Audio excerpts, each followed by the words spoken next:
Le commissaire Albert Léopold rassure la population à 100% que Issa Chiroma Bakary va s'asseoir à étudier, car cette fois-ci, le régime est tombé.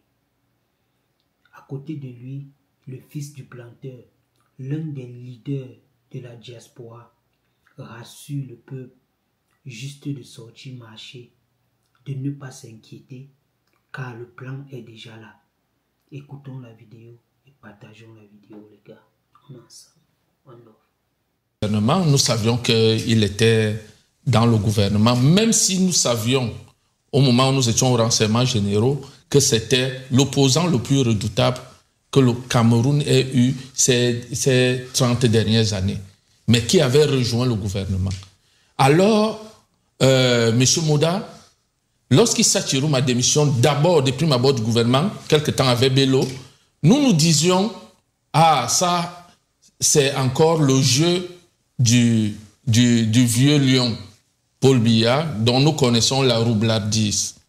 Mais très rapidement, puisque nous avons, dans les services de renseignement, nous avons un certain nombre de bases qui nous permettent d'avoir tout ce que nous voulons comme information, nous nous sommes rassurés immédiatement que non, en fait, l'homme est venu dans ses premiers amours, l'opposition au régime. Il n'a pas oublié un seul instant qu'il était un opposant à ce régime depuis les années 90. C'est donc cela qui a expliqué votre soutien, parce que très rapidement quand même, monsieur le commissaire Albert Léopold Bénet, vous avez été un des premiers à faire de Issa Chiroma votre premier. Les avancées sont assez prometteuses, parce que le président Issa Chiroma est en pleine concertation avec toutes les forces vives de la nation, les forces armées et aussi la diaspora. Tout le monde attend vivement que le président Issa Chiroma prenne les rênes du pouvoir. Monsieur Morgan Palmer, aujourd'hui, à Paris, s'est réuni un collège d'avocats qui apportent leur soutien au candidat au président élu, Issa Chiroma. Mais au-delà de cette rencontre, monsieur Palmer, quelle analyse faites-vous de ces derniers événements au Cameroun, notamment la rue peut avoir raison d'un système aussi puissant que celui de Biya? Monsieur Moda, la rue aura raison sur cette dictature. Il n'y a plus autre chose à faire. Il n'y a pas de solution miracle. Nous pouvons même déjà dire à ce niveau que la rue a déjà gagné. Pire, parce qu'il faut leur annoncer le pire. Il faut annoncer le pire à ses gouvernants. Il faut annoncer le pire à l'ancien président du Cameroun, Paul Biya, en lui disant que le pire arrive s'il ne prend pas, lui et sa bande, des dispositions pour que la transition se passe dans les meilleures conditions, tout au moins la passation de pouvoir. Ils ne pourront pas, ils ne résisteront pas.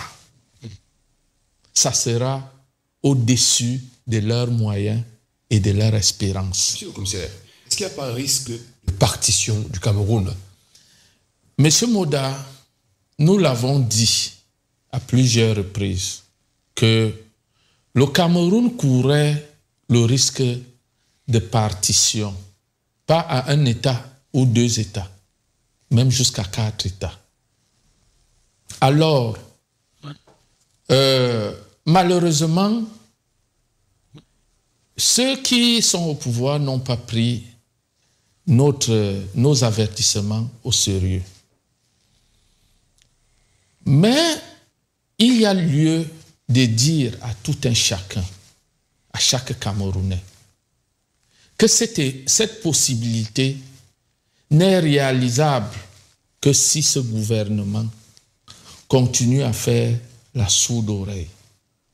Vous êtes au courant que cette date a été changée et aujourd'hui, on annonce le 27. Qu'est-ce qui se cache derrière toute cette fébrilité? Oui, mais ce qui se cache, c'est que ils sont pas clairs, ces gens. Voilà. Vous savez, quand on n'a rien à se reprocher, la plupart du temps, il y a la fluidité dans les gestes. Alors quand vous voyez des gestes manquer de fluidité, c'est parce que c'est comme le mensonge. Il faut inventer des réalités, il faut travailler pour fausser les perceptions et donc faire tout type de manœuvres comme celle que nous sommes en train de voir. Moi, je crois qu'aujourd'hui, nous sommes quasiment au crépuscule de ce système BIA qui aura que trop duré.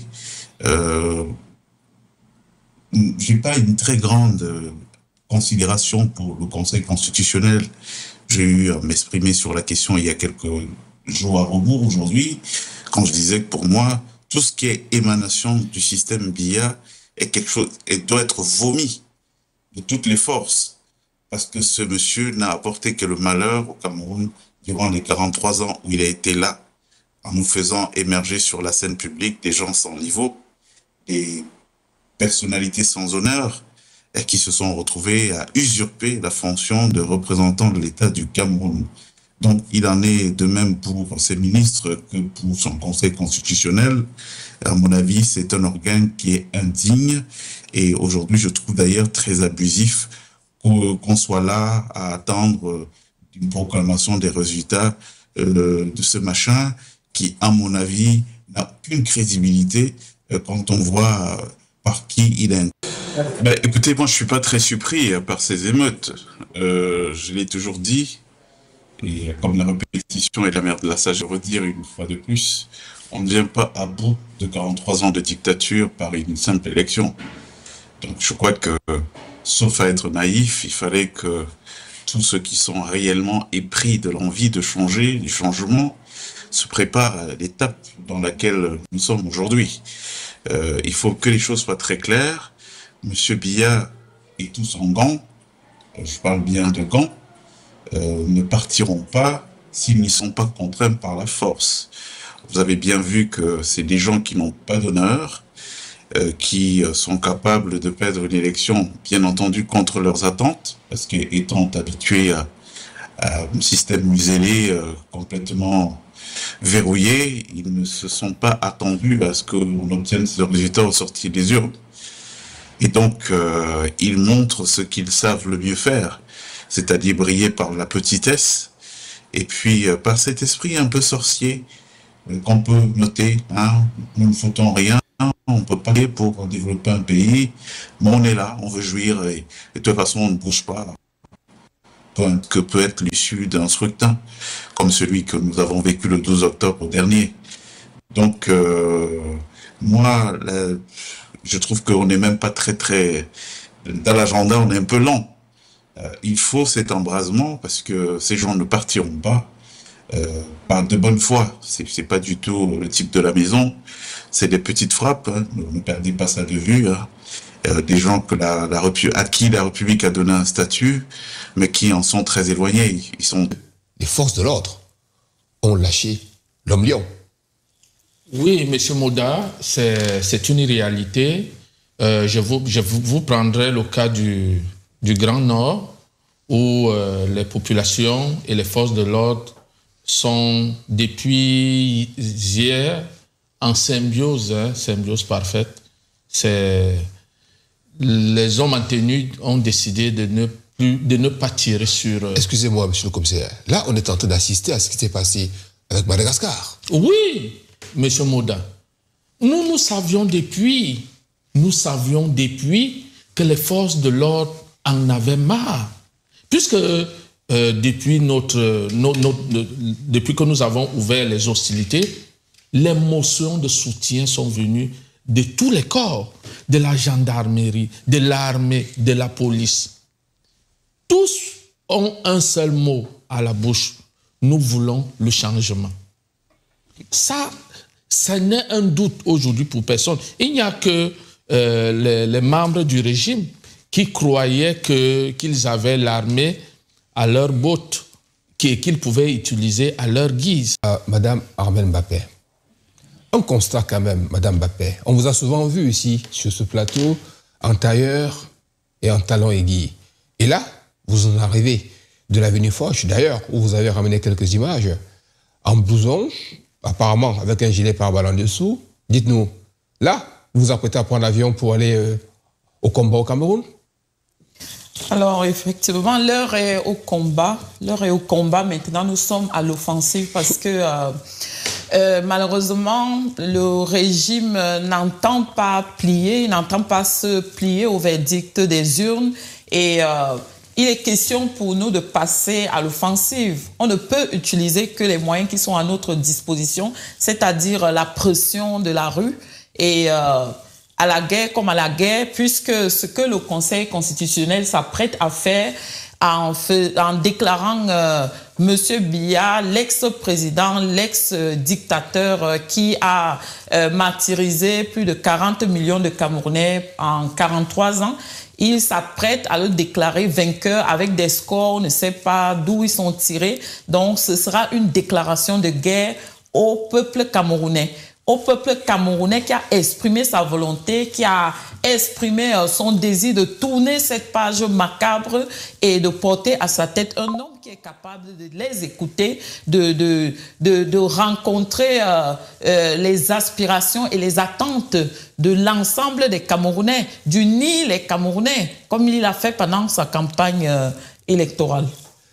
Oui, on aurait bien aimé résoudre et régler ce problème de manière pacifique, de manière raisonnée. Les urnes ont parlé, il suffisait à M. Biya de reconnaître sa défaite et de laisser le pouvoir, de laisser le gagnant, le président élu Issa Chiroma, prendre le pouvoir, qu'on n'en serait pas là. Mais il ne nous a pas laissé le choix. Le peuple camerounais a compris qu'il n'avait d'autres options que de gagner la rue, de mettre la pression, d'envahir les rues pour faire entendre sa voix, parce que les urnes donnent la possibilité au peuple de s'exprimer, mais malheureusement la dictature n'entend pas ce langage-là. Et c'est très dommage et malheureux de devoir perdre des vies humaines qu'on aurait pu préserver juste parce que les gens ont manifesté. Et il faut souligner que le droit de manifester est reconnu par la Constitution camerounaise. Donc, c'est un droit constitutionnel reconnu à tout citoyen. Aller manifester n'est pas une déclaration de guerre. Aller manifester n'est pas synonyme d'exposer sa vie au point de la perdre. Et il faut que cette dictature arrête de faire croire. Quand je parle même de cette dictature, je parle de la dictature dans ses derniers soubresauts, qu'elle arrête de vouloir faire passer le message de terreur, de peur aux Camerounais en disant que ceux qui vont sortir vont être gazés et que l'armée va les confronter. Non, nous avons le droit de manifester. Nous avons le droit de dire que nous n'en pouvons plus de ces gens. Nous n'en voulons plus. Et d'ailleurs, le peuple a parlé depuis 1992 sans que le message passe auprès de ce gang de prédateurs qui sont déterminés en fait à tout prendre pour eux, à dépouiller le peuple camerounais jusqu'à l'os. Faire les actions coup de poing, nous voit près d'eux, ça les rassure plus. Et ce jour, j'ai vraiment fait le tour de l'île de France, Saint-Denis, Fontenay-sous-Bois, ou en passant, ils m'ont mis en cellule à Fontenay-sous-Bois, il fait 2 heures de temps avant de ressortir. Et Créteil, Maison-Alfort, les Camerounais étaient partout. Et les Camerounais ont voté massivement. Et ils ont suivi chaque bulletin. Quand vous passiez, les gens votaient, ils s'asseyaient. À 18 heures, aucun bulletin ne cherchait son frère. Et ça, j'ai apprécié. J'ai compris que le travail qu'on fait depuis des années, l'insurrection morale dans la conscience de la multitude a apporté le fruit. Les Camerounais ont compris que c'est ensemble qu'on pourra, et chacun doit surveiller. Vous voyez que les Cam n'a pas pu, malgré tout ce qu'ils ont mis sur pied. L'ambassadeur était déçu parce qu'ils n'ont pas pu frauder. Il y a une dame qui travaille à l'ambassade, c'est plus tard que j'ai su. Le soir, je l'ai amenée jusqu'à Charles de Gaulle pour la déposer parce qu'elle était fâchée, elle ne voulait plus continuer le travail parce qu'elle est fâchée, le RDPC a perdu. Mais je comprends. Si elle est fâchée, c'est normal qu'elle soit fâchée. C'est la souffrance de 43 ans de souffrance des Camerounais qu'elle vit juste en quelques instants que Paul Biya perd des élections. Donc c'est normal. Et moi, je félicite encore les Camerounais, je vous dis bravo. Et ensemble, on peut encore faire des grandes choses, des très belles choses. Le fait qu'on s'est intéressé à la politique pour une fois, les résultats sont là et personne ne peut les cacher. Même Paul Biya qui essaie de les cacher aujourd'hui, forcément ça va sortir. C'est juste une question de temps. Il est quand même important de rappeler quelque chose de particulier, monsieur le fils du planteur. C'est qu'en réalité, toutes ces actions que vous avez menées, vous les avez menées sur fonds propres. C'est très important. Parce qu'on entend souvent dire que oui, les gens de la base, les combattants, ils ont reçu telle enveloppe, telle ici. Votre voiture, vous l'avez mis à la disposition du combat. L'essence, c'est vous qui avez payé. Votre temps, surtout, et d'ailleurs, vous le dites si bien, vous avez été mis en garde à vue pendant 2 heures. C'est énorme. Ça, il faut le dire. Aujourd'hui, vous avez prévu un déplacement pour le Cameroun. Ça fait combien de temps que vous n'êtes pas allé au Cameroun? Ça fait 14 ans d'exil. Ça fait 14 ans d'exil. 14 ans d'exil, oui. Et là, vous n'êtes pas inquiet de partir là si promptement? Pourquoi n'attendez pas, on va dire, 1 mois avant que votre président, votre leader ne soit mis aux affaires? Votre sécurité, elle n'est pas menacée? Je suis né pour mourir. C'est la différence entre eux. Eux, ils veulent jouir pour rien.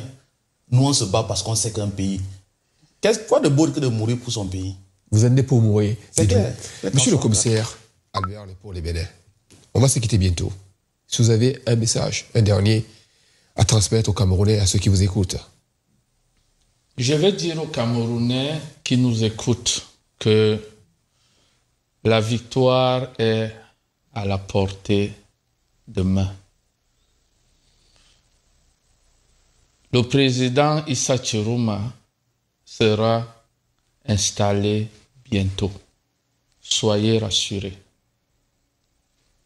Restez mobilisés.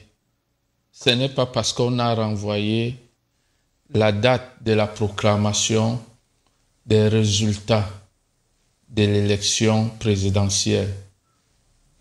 Cette proclamation... Actuellement, quelles sont les opérations, ou du moins quelles sont les actions que vous comptez mettre en place pour que votre candidat, Issa Chiroma, puisse entrer à Etoudi? Non, ce qui est sur Issa Chiroma Bakary entrera à Etoudi. Vous savez, on a passé 7 ans à fragiliser le régime Biya sur le plan international. L'homme qui apparaissait comme un mythe, comme un dieu, on l'a démystifié. Aujourd'hui, il a perdu sa superbe. Les journaux, vous voyez, les journaux ne l'affichent plus partout dans les carrefours. C'est un travail que nous avons fait. Mais la conférence de presse aujourd'hui s'est tenue avec les avocats, les soutiens internationaux du président Issa Chiroma parce qu'il est élu par les Camerounais. Donc ceci ne dépend plus de notre volonté. Il est le président des Camerounais. Et nous allons mener les actions qu'il faudra au moment opportun. Et ça reste stratégique parce que je ne peux pas le déclarer. Ici, je vous dis déjà ce qu'on va faire. Ceux-là vont se préparer à nous attendre. Donc, forcément, même pas que ce matin, oui, Calibré et moi, on en parlait, on a discuté longuement sur le sujet. Et je pense qu'au moment opportun, je me ferai le plaisir, soit vous allez le découvrir comme d'habitude sur la place publique, ça a été bien mené. Mais pour que ceci soit fait, cette action soit menée, il faut que le peuple camerounais nous encourage. C'est-à-dire le jour où le peuple sortira en masse, nous allons l'aider à accomplir ici en diaspora. Il manque cette action, ça va permettre d'ouvrir les vannes en fait. Là, il n'y a rien à faire, ça va ouvrir les vannes. Mais il faut que le peuple nous donne le là. Il y a quand même au Cameroun aujourd'hui des personnalités qui brillent par leur silence. On peut citer le délégué général à la Société nationale, M. Mbargariele. On peut citer le responsable du CED, on va dire Etoga. On peut citer le porte-parole du gouvernement, René Sadi. On peut citer aussi quelqu'un que vous aimez bien, Adolphe Moudiki. C'est Kador. Pourquoi garde-t-il le silence? Monsieur Moda, ils sont dépassés par les événements. Bon, je vais exclure le cas de monsieur Moudiki parce que lui, je pense qu'il est off. Vu son âge, il est devenu comme son ami personnel, M. Biya, pris en otage par des jeunes dames très ambitieuses qui ont pour seul diplôme la peau brune. Monsieur le commissaire, s'il vous plaît. Bon, ça fait que on ne peut pas parler de lui.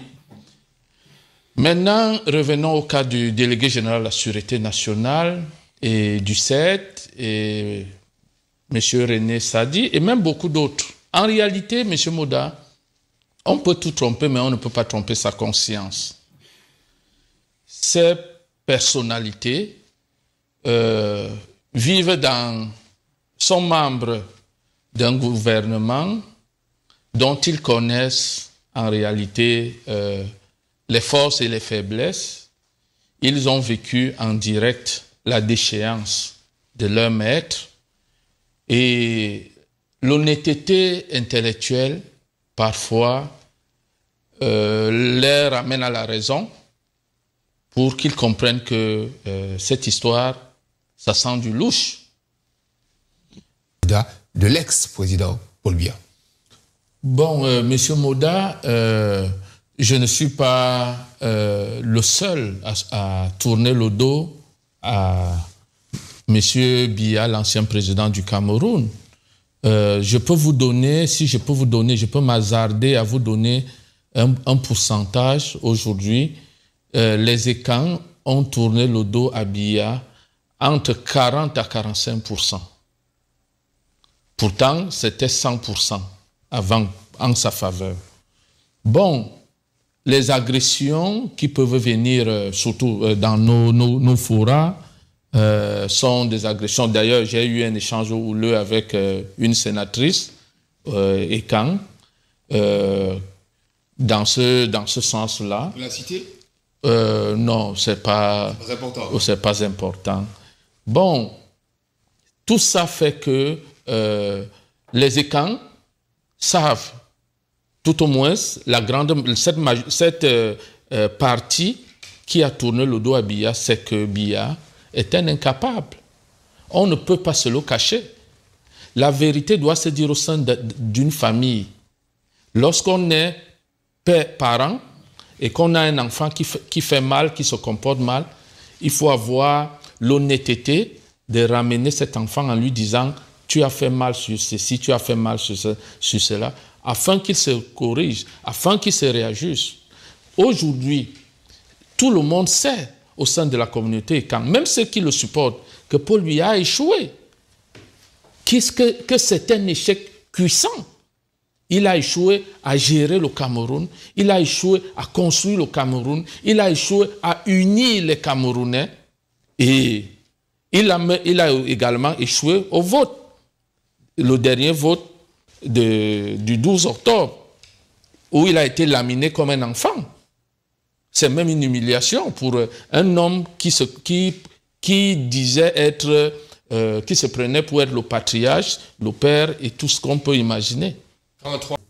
À dire à tous ceux qui vous regardent, au regard de la situation actuelle.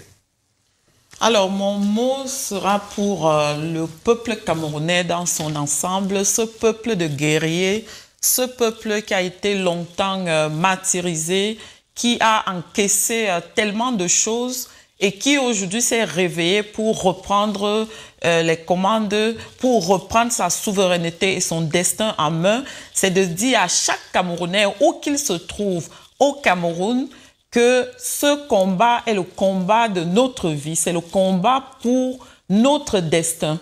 Et que, aussi nombreux que nous pouvons être, nous devons envahir les rues, nous devons maintenir la pression au maximum parce que cette dictature, ou du moins ce qu'il en reste, ne cédera pas. Ils ne céderont pas de leur propre gré. Donc nous devons les pousser vraiment vers la sortie, puisqu'ils ne veulent pas entendre que nous ne voulons plus d'eux. Alors, notre colère qui a longtemps grondé dans les maisons, dans nos chambres, dans nos espaces privés, nous devons maintenant exprimer cette colère dans les rues et leur dire trop, c'est trop. Enough is enough. Ils vont tomber, qu'ils montent, qu'ils descendent. Merci. Monsieur le fils du planteur, et vous, quel est le dernier mot, le dernier message que vous avez à dire et envoyer aux milliers, aux millions de Camerounais qui vous ont soutenu dans votre combat dès les premières heures? Peuple camerounais, aujourd'hui, vous avez l'histoire devant vous. Et cette histoire qui se pose aujourd'hui ou qui s'est imposée aujourd'hui à nous ne s'impose qu'aux grands hommes. Et il faut être chanceux pour être face à l'histoire, parce qu'on a la chance de mettre son nom dans un livre d'histoire. Voyez-vous, M. Moda, le peuple camerounais aujourd'hui, notre génération, a la chance de participer à l'histoire. D'écrire l'histoire plutôt. Oui, écrire l'histoire, participer, écrire, parce que et le Dieu de nos ancêtres et la nature, tous les ingrédients sont unis pour qu'ensemble nous écrivons l'histoire de notre pays. Et dans le livre d'histoire qui va s'écrire demain, il n'y aura aucune page où on parlera des lâches.